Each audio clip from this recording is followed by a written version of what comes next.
Öncelikle bugün bağımızda bir üzüm diye nasıl budanır?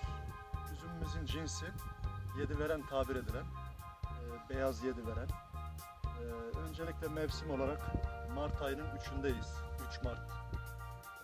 Şimdi bile kestiğimizde sular akmaya başlıyor. Sular akıyor. Yani su yürümeye başlamış artık. Yani tam budamanın zamanı aslında. Şubat'ın sonu, Mart'ın başı. Bu 15-20 gün, bir ay budama için uygun, ideal bir zaman. Önce biraz bilgi vermek istiyorum. Budamayla ilgili temel konular olarak temel bilgilere değinmek istiyorum. Öncelikle kökümüzün dibinde sürgünler varsa, kökün toprağa birleşen yerinde çıkan ya da gövde üzerinde çıkan sürgünler varsa, bu sürgünler bu uçların gücünü almaması için temizlenmesi gerekiyor. Boğaz açma dediğimiz o toprak içerisindeki kısmını açarak o boğazın açılıp oradaki sürgünlerin temizlenmesi gerekiyor.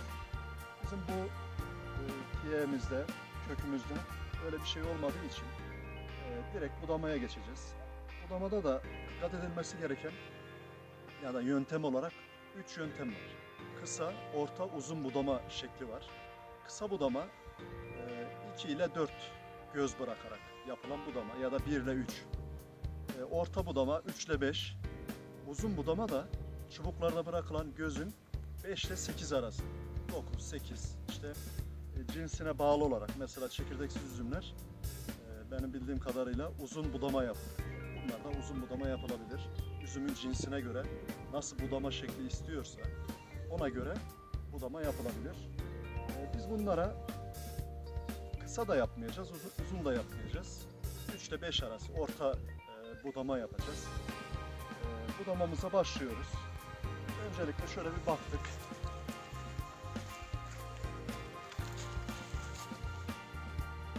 Mümkün olduğu kadar temel bilgi dediğimiz gövdeye yaklaştırıyoruz.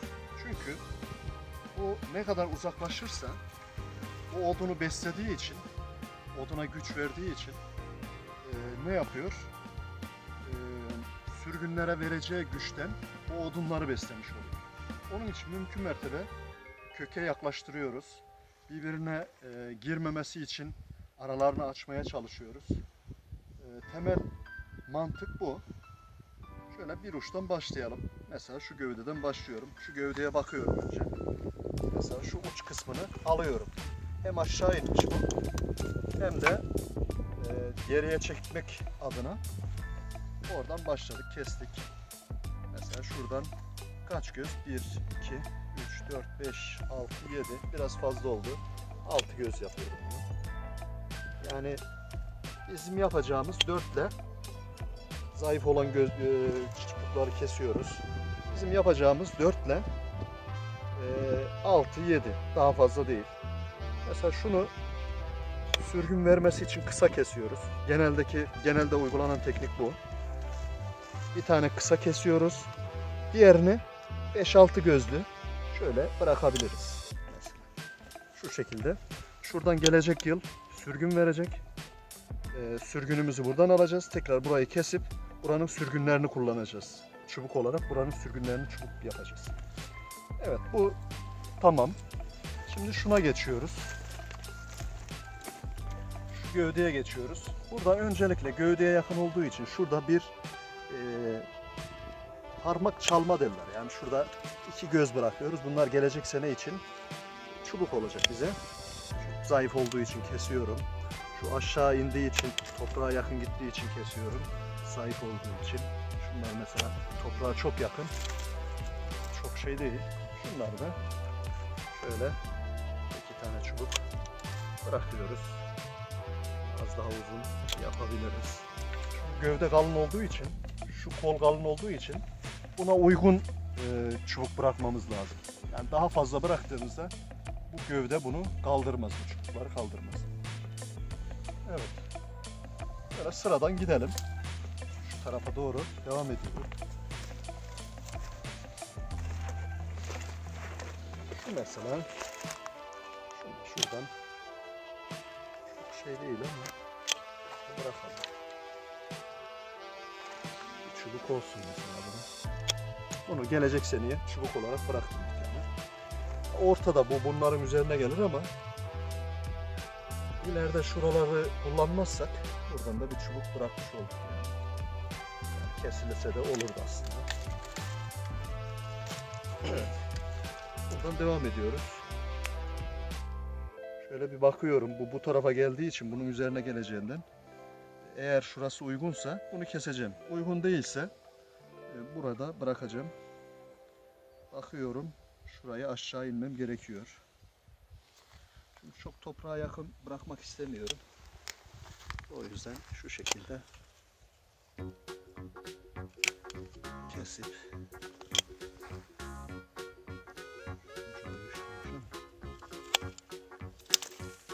kesiyorum.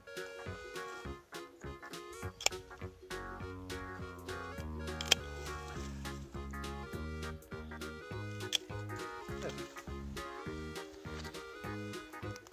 Gövdeye göre biraz az oldu ama bu biraz uzun olduğu için geriye çekeceğiz onu gelecek sene için. Şunu şuradan kestim. Bu biraz tahrip olmuş. Evet, bu tarafa doğru inmeye herhalde. Ben devam ediyorum dönerek. Şunu kestik. Tahrip olmuş o çünkü. Şöyle bir bakıyorum. Şurada bir çubuk bırakabiliriz ya da bunu kalem çalabiliriz şöyle. Kalem çalma tabir edilir bu. Gelecek yılın sürgününü bırakmak için kalem çaldık burada. Ondan sonra kalem bıraktık. Dikkat ederseniz şu kadar kısmı kesiyorum. Ne için? Gövdeye yaklaştırmak için. Kökene kadar yaklaştırırsak o kadar güçlü olur. Evet şöyle. Burada 5-6 gözlü, 7 gözlü bir çubuk bıraktık. Son zamanlarda çok kısa budama yapılıyor. Genelde kısa oluyor. Mesela şunun ucunu kesiyorum. Neden? Hem aşağı inmiş hem de yani bu kadar uzatmaya gerek yok buna. Uzadıkça gücünü alır, kökün gücünü alır. Şu ucunu kesiyorum. Şu aşağı ineni. Evet. Şimdi buradan devam ediyoruz. Şu arada başka sürgün olmadığı için bunu üstten bırakacağım. Şu şekilde. Şu ucunu alıyorum.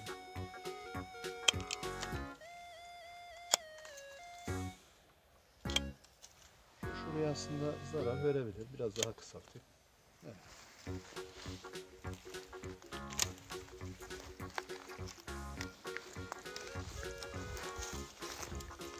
Buradan devam ediyoruz. Dikkat ederseniz bu şekilde döndük, dolaştık. Etrafını dolaşarak budamamızı yaptık. Evet, şuraya bir kalem çalıyoruz. Doğru. Şuradan da yani bir kalem, bir sürgün. Şu sürgün olarak da kullanılabilir. Fazla uzun oldu. Şöyle biraz daha keseyim. Çünkü biraz zayıf. Yani mümkün mertebe geriye çekiyoruz. Dikkat ederseniz budamalarda. Evet.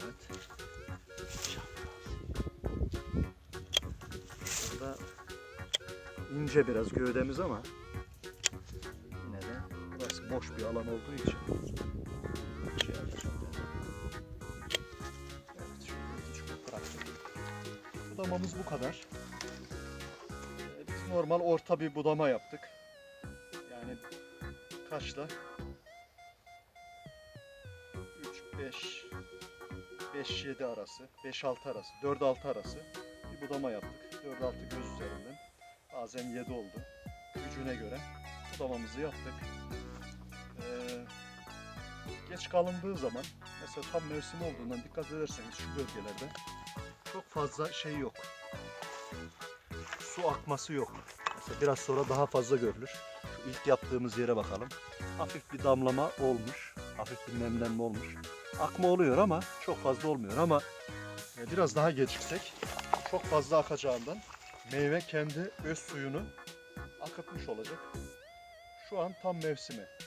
Bu sene biraz soğuk geçtiği için bizim bulunduğumuz Akdeniz bölgesinde soğuk geçtiği için Mart'ın başlarına kadar sürdü. Normalde bu Şubat'ın sonunda Mart'ın başlarına kadar su yürürdü yani. Şimdi de yürümüş ama çok fazla değil. Daha yeni yeni yürüyor. Şu bonçanın ucunda görürseniz oraya çekebilirsek. Orada şu öbürünü alttaki. Mesela nemli ıslanmalar var. Islanmalar öz suyunun aktığını gösteriyor. Daha aşağı olduğu için evet su yürümüş. Suya dikkat ederseniz aşağı baktığı için daha çok akıyor. Yukarılarda o kadar yok. Ama çok fazla değil. O yüzden yani bir hafta önce de yapılabilirdi ama don ihtimaline karşı çok da erken yapmamak gerekiyor. Yani ne don olacak, don da zarar verebilir. Don olayı, donma olayları zarar verebilir. Ne donma olacak ne de böyle fazla su yürümüş olacak.